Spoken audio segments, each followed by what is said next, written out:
Chers camarades, je vous adresse le salut fraternel du syndicat départemental et des organismes de sécurité sociale et d'allocation familiale de Seine-Saint-Denis, qui comprend la Caisse primaire, la CAF et l'URSSAF Île-de-France.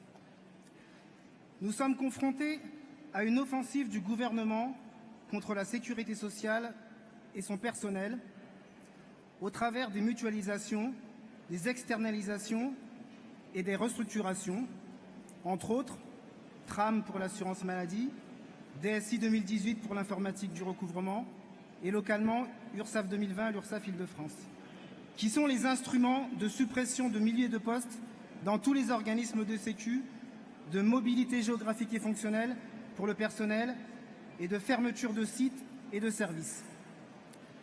Tout cela contribuera aux exigences du gouvernement qui a prévu par la loi de financement 2018 que les organismes de sécurité sociale diminuent au travers des conventions d'objectifs et de gestion 2018-2022 leurs frais de fonctionnement de 15%.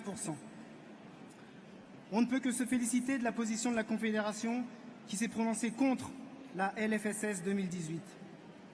Concrètement, dans notre département, cela se passe de la façon suivante. À la caisse primaire, le syndicat s'est battu depuis juillet 2018 pour qu'une prime conventionnelle soit accordée aux collègues qui ont dû être reclassés suite à la fermeture de leur service, contre laquelle FO s'était opposé. La direction a refusé pendant 8 mois l'attribution de cette prime, malgré plusieurs actions de notre part. FO n'a rien lâché, et à la fin de la semaine dernière, la direction a fait part qu'elle versera la prime due aux collègues. Grâce à notre combat, la direction a appliqué les dispositions de notre convention collective nationale.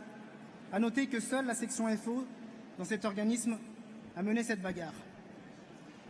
Toujours à la CEPAM, aux dernières élections des représentants du personnel au Conseil, FO, qui est une section qui se renouvelle à la suite du départ en retraite de nombreux militants, a été la seule à avoir progressé, mais n'a pas obtenu de siège.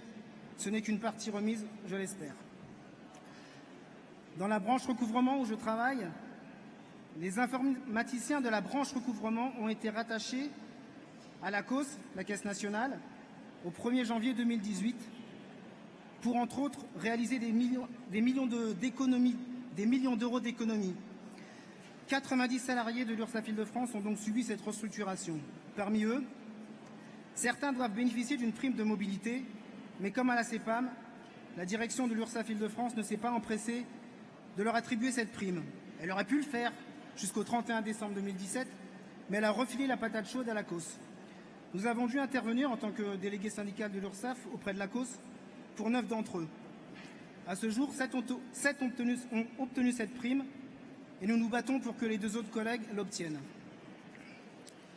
Comme vous le voyez, de plus en plus, les directions n'appliquent des dispositions de la Convention collective nationale que lorsqu'elles y sont contraintes par les actions des délégués FO. C'est notre mandat, mais celui-ci risque d'être mis à mal par les ordonnances Macron, destinées entre autres à détruire les conventions collectives. À l'URSSAF, Île-de-France et les autres également, c'est l'intégration des salariés du RSI au 1er janvier 2020 dans le régime général qui s'inscrit dans la continuité de la déclaration de la ministre Touraine qui souhaitait engager une réflexion qui pourrait déboucher à terme sur un régime maladie universel. Ceci aura pour conséquence de regrouper les salariés et les travailleurs indépendants dans un même régime alors qu'ils n'ont ni les mêmes cotisations ni les mêmes prestations. En ce qui concerne la syndicalisation à l'URSSAF, nous avons atteint à un syndiqué près le nombre d'adhérents de l'année dernière. 2 autres collègues, une pour qui nous sommes intervenus afin qu'elle obtienne un coefficient supérieur et une autre que nous avons défendue il y a 2 semaines afin qu'elle ne soit pas licenciée, nous ont informé qu'elle se syndiquerait le mois prochain. Nous aurons donc dépassé le nombre de syndiqués de 2017. Nous comptons ne pas nous arrêter sur notre lancée. En effet, il faudra que nous soyons nombreux à la Sécu et au-delà pour barrer la route à l'offensive de fiscalisation prévue par le gouvernement qui a supprimé la cotisation maladie, salaire différé, et augmenté en parallèle la CSG. La mesure du gouvernement, c'est donc moins de salaire et plus d'impôts. Demain, je demande de conclure, camarade. Oui, demain, notre droit aux soins, notre libre accès à l'hôpital ne serait plus garanti car elle dépendrait des priorités budgétaires décidées par les pouvoirs publics. C'est inacceptable. Nous devrons défendre pied à pied notre Sécu car elle est l'ADN de notre confédération. J'en profite pour saluer les camarades cheminots, car les mêmes causes produisent les mêmes effets. Le rapport Spinetta prévoit l'ouverture au privé. À la Sécu, c'est la même chose. Après la fiscalisation instaurée par la LFSS 2018, c'est la privatisation qui est prévue. Les assurances privées n'attendent que ça depuis des années. Non aux ordonnances Macron, maintien de notre convention collective nationale, non à la fiscalisation de la Sécu, maintien de son financement par recel, salaire différé, abrogation de la CSG. La Sécu, elle est à nous, on s'est battu pour la gagner et on se bat pour la garder. Vive la Confédération, force ouvrière. Merci, camarades.